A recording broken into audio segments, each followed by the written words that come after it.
Greetings, everyone. I just knocked another film off of my never seen list. The Rook is actually making his way now, actually watching some of these movies once again. So, Nightcrawler was up next on this list. I did not pick it out. Black Angus picked this one out for me again. I have not heard of this one too often. I've, maybe just in passing a little bit. Makes me think of X-Men, of course, the teleporter guy, Nightcrawler. So I have no idea what the term meant in this case, and stars Jake Gyllenhaal.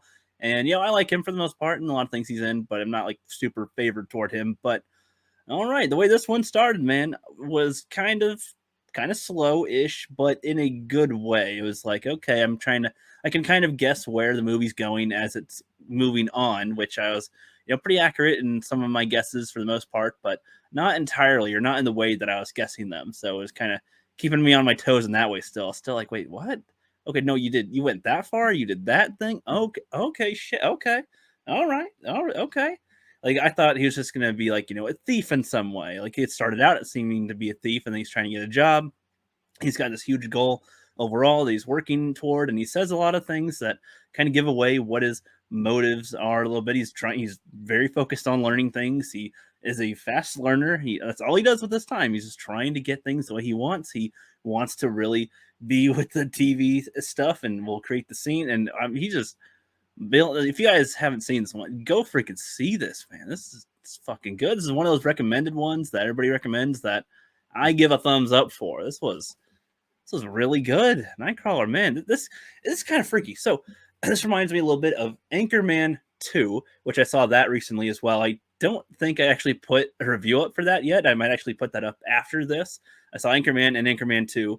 I don't even know if I put Anchorman 1 up, but anyway, I was watching that, and in Anchorman 2, they show kind of the digressing of news morality and how they would report news. And this one kind of does that same thing. It tests that moral ground a bit, and they do pretty much the same type of thing in this one, like in Anchorman 2, when he sees the white Bronco for, sorry, it wasn't.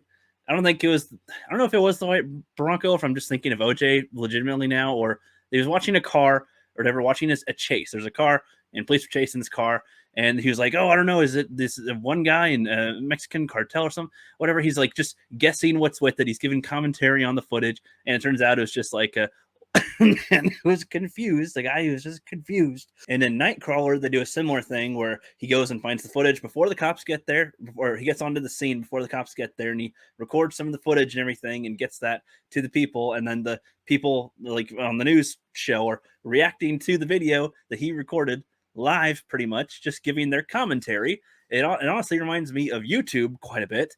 And that's what Angus was pointing out to me. It's kind of why he wanted me to watch some of these ones. There's like a little bit of a similarity to YouTube commentary and how news was back then, and that like how it was changed over time from being about trying to get the honest truth to trying to get more views. Essentially, it's kind of what like the purpose of all that was. And they're like giving commentary on the people. They have no idea who the people are. They have no idea what happened there. They just are given the footage and are giving commentary on it. They don't know anything about it.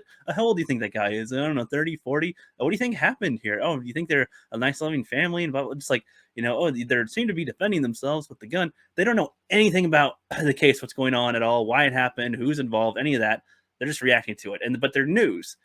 And so it's just, I kind of like seeing that right there. And, nowadays there's a lot of parallels with a lot of news stations not really trying to have a moral high ground, trying to have a view percentage high ground essentially.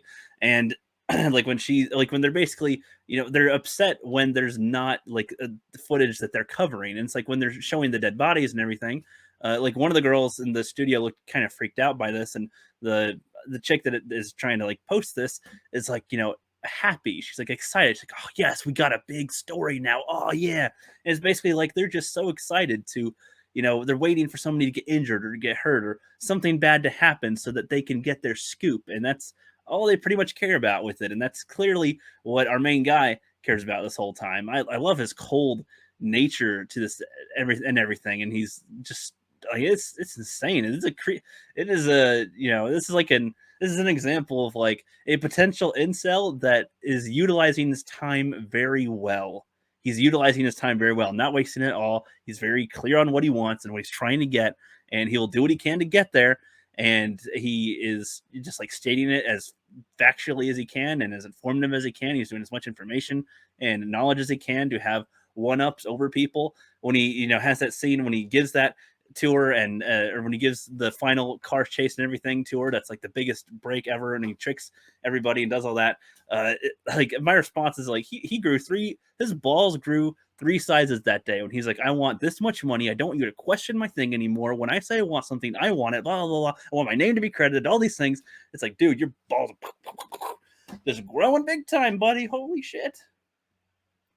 This was really good. They have his buddy, and his employee. He's trying to, kind of have him, teach him the way that he kind of does things and whatnot. And I could kind of tell at some point, I'm like, oof, he's probably not going to make it out of this one. And he says that the guy is dead, and he says that the guy is dead when he isn't. And the boy approaches and gets killed right there. And it's like, oh, fuck, dude. Bill Paxton's in this is like a competition film guy trying to get the stuff, trying to get the scoops before him, essentially trying to get the footage. And I could tell, I was like, okay, oof, it's not going to end well for Paxton. Usually things don't end well for him, unfortunately, but that's kind of the type of character that he usually plays, is where he gets screwed over in some kind of way, and he got screwed over big time. And when it has Jake Gyllenhaal with his camera over his face, and Bill's just like, holy fuck, like, fucker, you fucker, you tampered.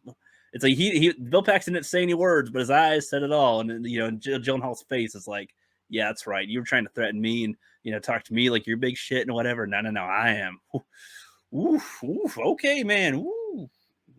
So I don't know if you guys can tell, but I am not very good at giving like off the cuff reviews. These are thoughts that come to my head right after seeing it. And I feel like I do better in trying to like script this so that I can more coherently put my thoughts and have references for what I'm talking about. Because these films are getting pretty good, man. I started my binge. I've been trying to watch more films, get them off my list, because I still have a huge fucking list. You guys know this. I started with Top Gun, and I was very underrated with that one. It was very overrated, and I was very unimpressed with Top Gun. It just seemed very average to me, like 5 out of 10 ish.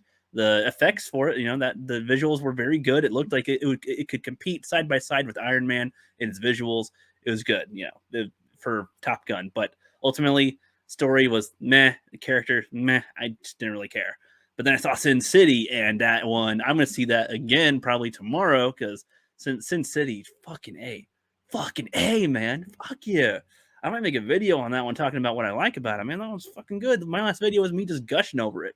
And then this one, not as good as Sin City in terms of like my enthusiastic factor, but this was a really well done movie, and I just, oh man, I like it. It's not the type of one that I'd probably watch more than once, but I'm glad that I saw it, and I might see it again after a few years or so. I might revisit it, but good. Nightcrawler, awesome. Later.